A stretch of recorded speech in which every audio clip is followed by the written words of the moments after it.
Hello, everyone. Welcome to the podcast on the Bluff. I'm your host, executive producer, Christian Williams. And today, this is the first episode of the podcast on the Bluff. And we have our first guest in the building, Cameryn D. Starr. Cameryn, thank you. Hey, turn up, turn up. Cameryn, thank you so much for coming. You really did not have to come. You got a paper due. I know it's hard times out here, but definitely thank you for pulling up on me, man. I really appreciate it. Thank you for having me. I'm so excited to be here. Of course. Before we begin, there are some shout outs I got to give. Shout out to the crew, Tatiana, Thomas, and Colin behind that audio. Thank you guys. Some notables that aren't here with us but have definitely had a footing in this podcast being made. Dr. Karina Laughlin, Dr. Lisa Lugo, and Professor Patricia Oliver. Thank you guys so much, so much, so much. So let's, jump right into it. First off, how you doing? How you feeling? Are you feeling good? I'm feeling great. I'm so happy and excited that, and proud of you that you get to have this project and I get to be a part of it. Not only that, but being a part of the first episode. So I'm very excited to see. Yeah, we had to call it, man. We had to call you in. It took a lot to be here and to do this. Part of this is just getting to know some of the people that are, well within the LMU community. And it's important to highlight, people that are doing some incredible stuff. You doing some incredible stuff. So, we're just here to highlight and celebrate you. So thank you for being the first guest. It really means a lot to me. With that being said, you actually opened for Fallapalooza this year.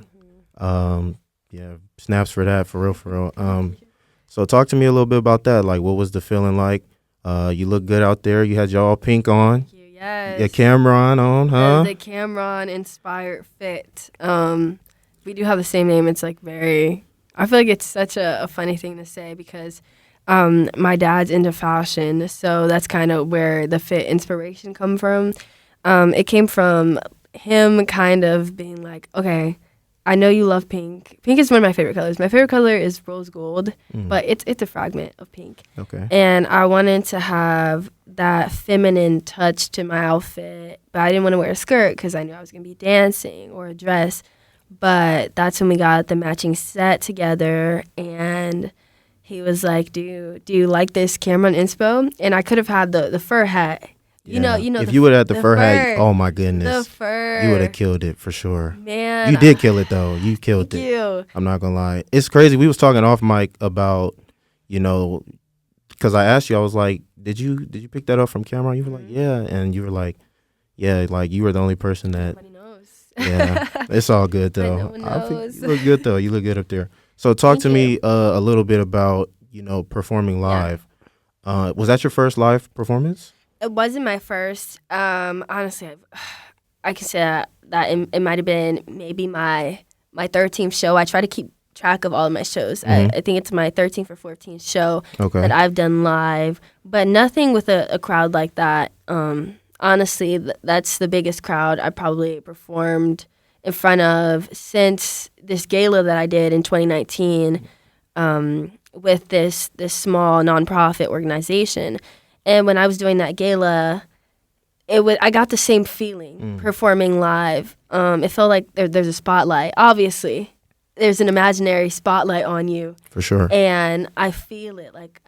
And I feel God's presence in every single performance that I do. So performing live for me is always like, how can I embody the best version of myself in this performance and not be so in my head? Because I feel like we do that as artists, as people. We tend to overthink things. But when I'm performing, that's the one thing where I let it go. So performing live for me, especially at Fallapalooza, was such a canon event. I'm going to call it a canon event. For sure. It was a canon event. The whole process with that, oh my goodness. And people don't know this to this day. Well, they'll figure out today. But I was so sick during that performance. Really? Wow. Leading up to it. I had a really big cold, and I was drinking tea. And they were trying to give me all of these lozenges, and it wasn't going away. And I never thought, am I going to drop the show? I was like, I have to do it. Wow, that's crazy. I would have never guessed that you were sick because you looked fine up there. You were singing, dancing. So with singing and dancing, is there a a thing in your head, like where you're like, okay, maybe, I got to do this beat, or I'm not singing this note, like, because singing and dancing live, especially, I can imagine it's pretty difficult. So talk to me a little bit about that. That was my first time singing and dancing to choreo at the same time. Mm. I will be completely honest with you. And a part of that was doing it, just keep doing it, having a repetition of events when it came to the dance moves, like really getting it, locking down, turning it into a virtue, a good habit, rather. That's something that I really had to learn because I like to say that I'm a singer first. Like, I'm a businesswoman first, really, but I'm a singer first. Like, that's me. That's my essence. And so when you add dance moves to that, I'd like to say that I'm not the most like orchestrated. I did ballet, but not the most like orchestrated person when it comes to hip hop. So it was really fun learning that and getting out of my comfort zone to do that dance to Beyonce. And I thought it was so fun. And I got to do it with my friend Carla McQueen and Taylor Harris. So it was a great experience for all of us. But the process of me getting down to the nitty-gritty, learning those dance moves the night before was like, do you want this or not? I really thought about my future. I was like, if you have to do this now, think about what you have to do later. And I just got it done, and I killed it. Yeah, that's real. You definitely killed it, man. Shout out to you for that. Let's go back to the beginning a little bit. Early life. You're from the East Coast. A lot of people don't know that about you, but the East Coast. So talk to me about early life. What was a young Cam doing? Like, what were you into growing up over there on the East Coast? Yeah, everybody does think I'm from LA or anywhere close because I did go to high school out here. Yeah. But I'm definitely East Coast baby. I'm from Washington, D.C. I'm from Capitol Hill, Southeast 17, Compton. Okay. Hey, exact. shout 'em out. 17th in Compton. And growing up there, it was very political. It was politically driven. So in that, I had to always know what I'm talking about politically. And I just didn't find that fun. I didn't find that fun. But when I started to get into activism and I started protesting with my friends, I started participating in walkouts in my early life. It was a great experience for me because I was like, there's more to this political standpoint. How can I use my art to do it? So I remember I performed in the 4th grade. This was after Martin Luther King Day, and it was going to be the anniversary for the March on Washington. And I was able to perform at the Lincoln Memorial in front of thousands of people. And that's when I knew. That's when I knew this is for me because all of my fear went away, and I knew that I had a message in what I was saying. So during my early life, that's when I got into arts and music. My family was always supporting me on that journey, so I knew I had to show up and be strong, not just for myself, but for my community, for my family, for my friends. And I just didn't want to be in a political playground anymore because it wasn't just politics to me. It was a lifestyle. And so I asked my mom if I could move to LA, and she said no first. She literally said no. Course, yeah. You're leaving your family, your friends, your job that you go to every single day, your career rather, to support a child's dream. And like, she bet on me. And we moved here so I could pursue my dream. And that's what I always say, like, my mom, she was young when she had me. She was 23. And so she didn't know exactly what she was doing, but in that, she's grown. Like, she's become a phenomenal woman. She showed me how I can care for other people, how to be an empath, how to make sacrifices. So when we moved here, it was such a big event for both of us, for our family, even for my dad. It's like, oh, the girls are gone. The girls are making some bleep happen. Yeah, some changes for sure. So that was my early life. It was more so in music and theater. I always did theater, but I didn't like people telling me what to do as an actor. Right. Sometimes I couldn't do it. So then I started directing. And in directing movies, I directed my life, and now we're here. That's dope. That's dope. So you obviously lived on the East Coast. You lived on the West Coast. I gotta ask. I'm not trying to be messy, not trying to start nothing, but East or West Coast? Come on, let's be honest. I mean, I know you got family ties on the East Coast. Look, I get it, Yo, but East or West Coast? If you had to, I'm not gonna make this an easy answer Okay. because I have family ties over here too, Okay. and I'm trying to think about logistics. Mhm. I'm like, I love my East Coast people, Mhm. but the one thing about the East Coast is people are so naive that they can make it out of their circumstances. Okay. While on the West Coast, everyone has a freeborn mindset, in my opinion, from what I've seen. But I'm gonna still go with the East Coast Okay. because it's taught me the most in my life. Mm. Honestly, it's taught me who I should be and who I should not be. So I was prepared to come to LA. So yeah, nobody can bash on me because I said the East Coast, but I have everlasting love for the West Coast too. No, for sure, for sure. I think it's great you said that's what keeps you grounded. I think that's a good trait to have. Do you think with being from the East Coast, because obviously, I haven't lived on the East Coast, I've been West Coast, my whole life, but do you think that there are certain traits and skills you need to have before moving to a bigger city like LA? Because DC's an awfully bigger city though too, right? Back on the East Coast. But do you think there are certain things that you need to have, and if so, like what are some of those things? Know yourself. Know your morals. Okay. Come with your morals. Come with them. Okay. Come knowing. Come having a purpose. Come knowing what you're doing. Okay, I can see that. Don't have no vision. Don't have no vision to go where. Like if you don't have it, then what are you doing? Mm. Absolutely. Like that's kind of my take on it because moving here isn't easy. Like this is not an easy place to be in. Not only is it expensive, but it's hard to make it if you don't think you can. If you're often discouraged, if you let things discourage you, then it's not happening. Right. But if you have that mindset, if you have your morals set, then you cannot fail.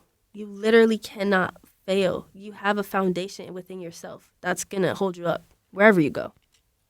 For sure. Yeah, that's definitely knowing yourself. That's just with life though, with anything. You got to be able to know yourself, know what keeps you grounded. And I think that's cool that you touched on that. So speaking on, you touched on a little bit about careers.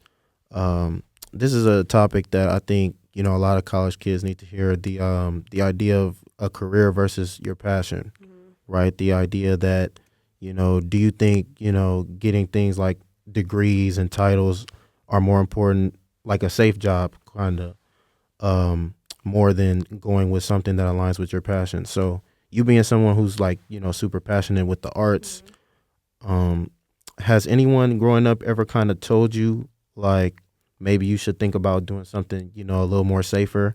And if so, what would you say to someone who's just starting out in college? Would you tell them to focus on a career path or a passion? Great question.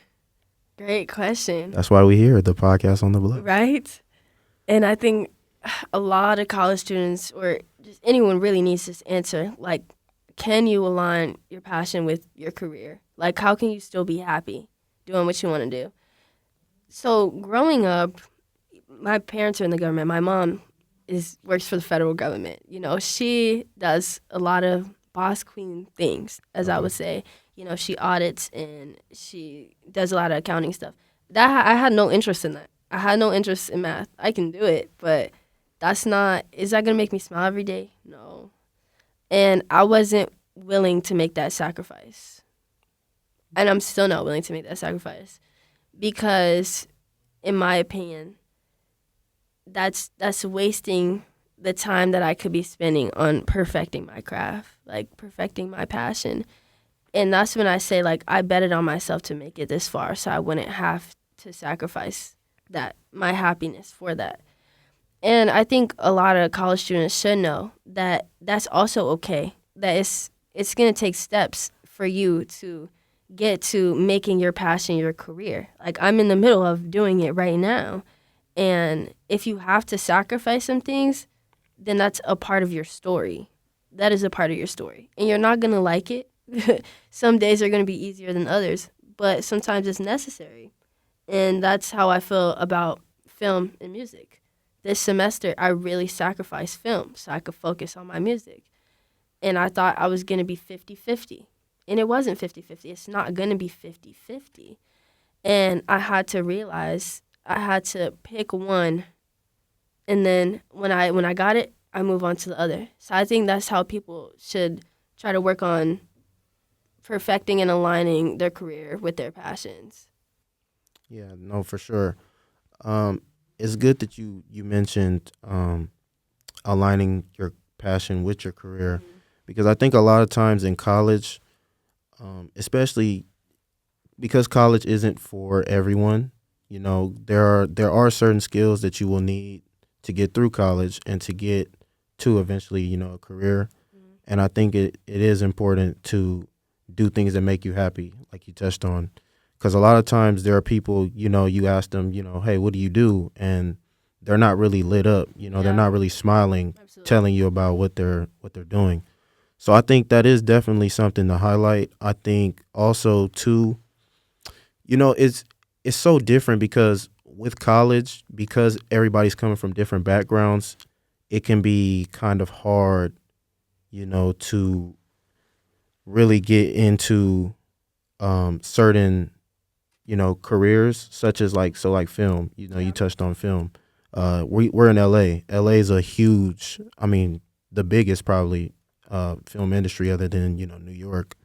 But I think definitely doing something that makes you smile every day. And so, do you feel? With that said, do you feel like the passions that you have just represent you, like, as a whole person, like your character? Do you think they just represent like who you are in a sense? I wouldn't be who I am today without any form of art. Mm-hmm. I would just be a blank wall.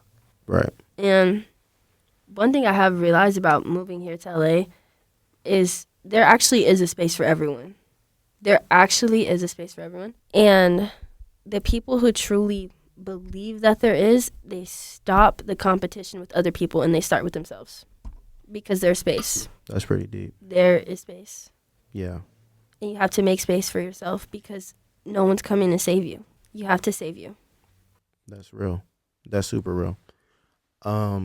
We also touched on, off mic when we were talking the other day about, the balance, right? You being, an actress, a dancer, singer, and a director.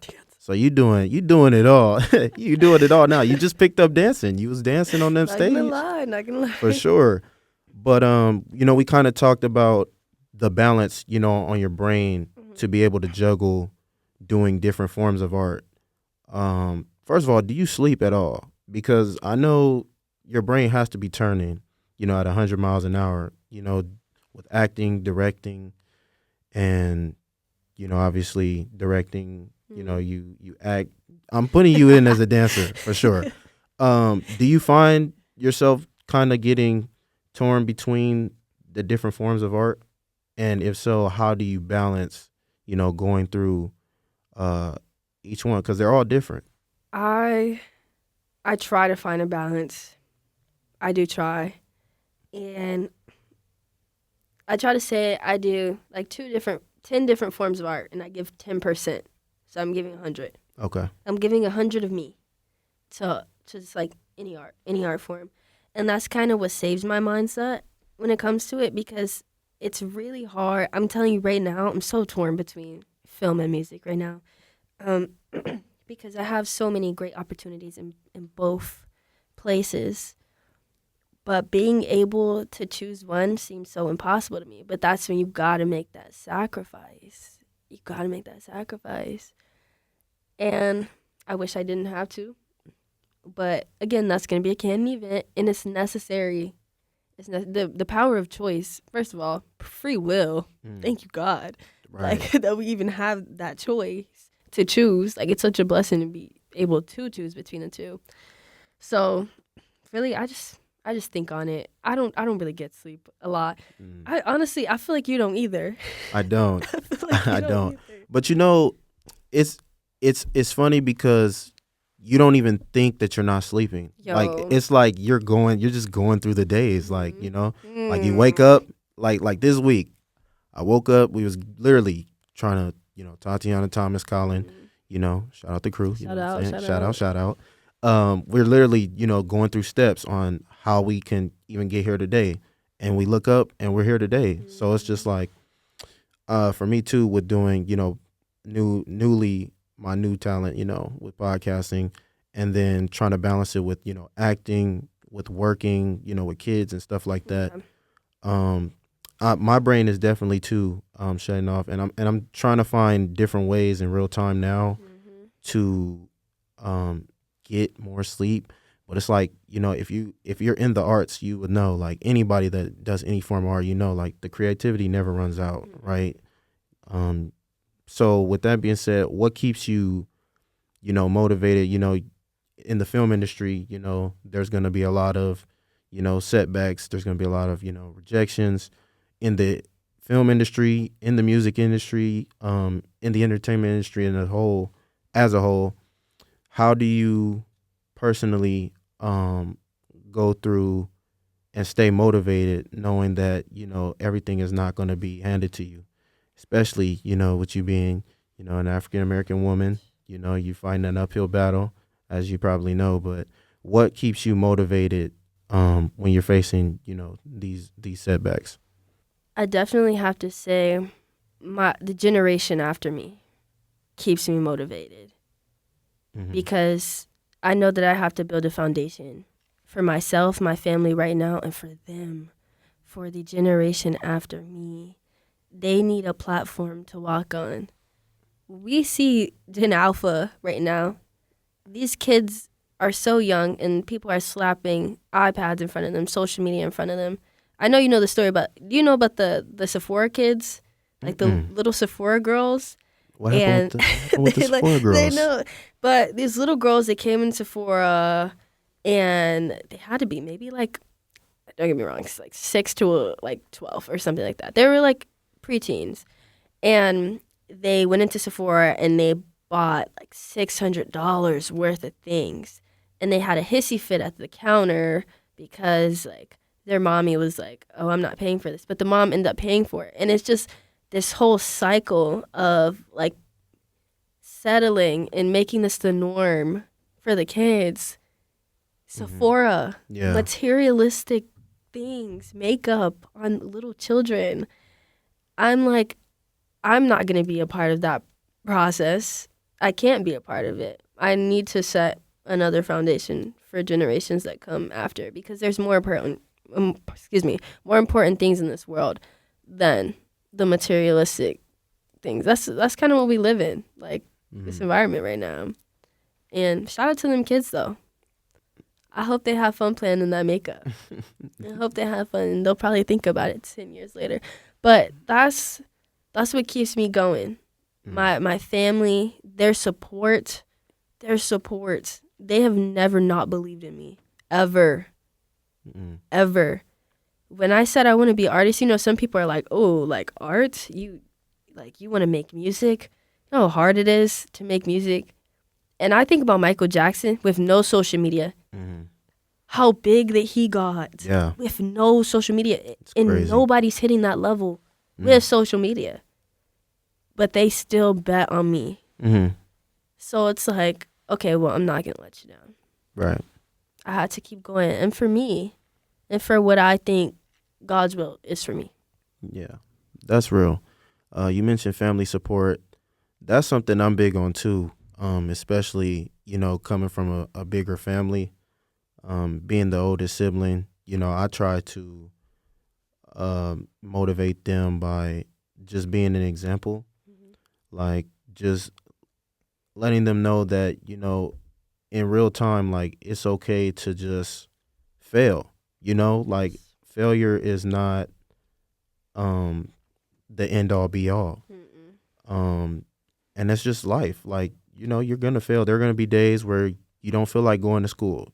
There are going to be days you don't feel like going to class. I know you know what I'm saying. Like, there'll be days you wake up, do I really want to get up and go to U-Haul? Do I really want to go to Seaver? Do I even want to get up out of this bed? In the twin XL bed. In the twin XL. Do I really want to get up out this twin XL bed to go? But you got to do it. You know, you got to do it. But I think definitely families, they definitely keep you grounded. And it's interesting. You mentioned, you know, Michael Jackson with no social media. That is super crazy. What are some of your, you know, the people that you're looking at when you're in your creative process? Are you looking at all genres of music? Are you looking at one specific genre? Like, what kinds of artists are you looking at as, okay, maybe I could take a little bit, you know, you don't really want to copy anybody, but you want to, you know, take different parts and make it into your own. So who are you looking at specifically? My tops right now, and when I say this, I think myself is meshing them all together to create me, of course, in a sense. Amy Winehouse. Okay. Love Amy. I performed my rendition of Valerie at Fallapalooza with Dawn and Cooper, Zoe, Julian, Gabrielle, the rest of my band, Levi. And so I really took a lot of inspiration from her from there. I love the soul that she has in her voice. Then I have Ayanna Lee, who's also a very soulful artist, but she kind of has this pop touch to her that I really love, really, really love. Tyler, the Creator. I really like his new album. Fire. I really like it. I know that Like Him is a TikTok song and everything, but it's way deeper than that. It's so deep. It's when fire. You look at the lyrics, I'm like, wow. And I watched one of his interviews, and he was saying that he was okay with not having that father figure because he wouldn't be the man that he is today without it. And I found that really powerful because people could be like, if I had my father here, this is how my life would be different. But he's like, no, my life is exactly what I'm supposed to be. So taking inspiration from those people with a mix of other artists, even my friends, you know, I love collaborative projects. Right. And one thing I will say is I also take inspiration from myself. Okay. Different versions of me. Like, I'll look back at an old video of me, and I'm like, what was that girl feeling? You know, what trauma was hitting her at that point that I can grab out of myself? Because it's also healing for me. Like, music is healing. You know, I get to bring out these ideas I never got to talk about when I was younger. Right. Therapy. So stealing that information for me is like the biggest spark, I would say, because I get to learn myself better, not from anyone else, but from me, because you know yourself. You know yourself. You do know yourself better than anyone else. That's interesting. You brought up, you know, looking at different forms of yourself. I think sometimes I do that as well, with just looking at old videos, you know, old pictures. The Snapchat stories? Yeah. The old snaps? Oh. 2016? Oh. Drake? Oh. Yeah, 2016. Hotline Bling? Hotline Bling is crazy. But no, for sure. So there's a subject I do want to bring up. So during COVID, how old were you during COVID? I was 14 turning 15. Okay, so you were just starting high school? I was in my freshman year. Okay. So when the pandemic hit, right? Because I was a junior in high school when it started. So when you were 14, 15, right? The pandemic hits. How did you see yourself affected in the creative space? Do you feel like the time molded your skills better? Like how did you use the time in COVID? Or were you just thugging? Oh, I love that question. I've never been asked this before. And I would say over COVID, I developed severe anxiety. I'm an only child. I felt like I have to add that in there. But I lost my sense of humanity, honestly. Yeah. Like that touch that I had with my friends was, you know, me getting out of the house, not being away from my parents. So in developing that anxiety, I got in this tight space with music. And I started producing. It was my first time producing in COVID. and it was so cool. And everyone was creating small businesses. I had a lip gloss business too. Oh, I was getting real creative. Okay. And I was like, I'm gonna get this bag. I'm gonna get this bag. But in that creative space, in that dark space, I was able to pull out some bangers that haven't okay. even been released. But that's when I knew music, I'm gonna take it serious. After we get out of COVID, I'm gonna grind it out. And ever since then, I've been grinding it out. For I've been sure. grinding out. For sure. For sure. Um, yeah, I think it's important to just ask people that question, about COVID because it affected everyone's life. Whether you were 30 years old, whether you were 15, 14, it definitely left an impact because all around the world, everything was shut down. Mhm. And so I can even say too, from my point of view, that it brought me closer to my family Yeah. because it just grounded me and it really kept me thinking about other people and stuff like that. So Mhm. um just really quick wrapping this up, we talk about a big thing I'm on, a thing that I'm big on this podcast is you know the next steps, right? Mhm. So what kind of legacy is Cameryn Starr looking to create, through, the film industry, whether it's music, whether it's dance now again? What kind of impact do you hope to leave, in the world? I hope to leave that every person that looks like me, that has the ability to do, that has a voice, can be strong, can be resilient, and can do anything that they put their mind to. Because I'm a little black girl from Washington, D.C. I'm not supposed to be sitting in this chair right now. Like, that wouldn't have been in my fate if I didn't believe, if nobody believed in me. So the ability to actually believe and figuring out what believing means and the steps to believing is what I want to leave with people. That you have that. Like, you have that. It's engraved in you. It's innate almost, the power to believe.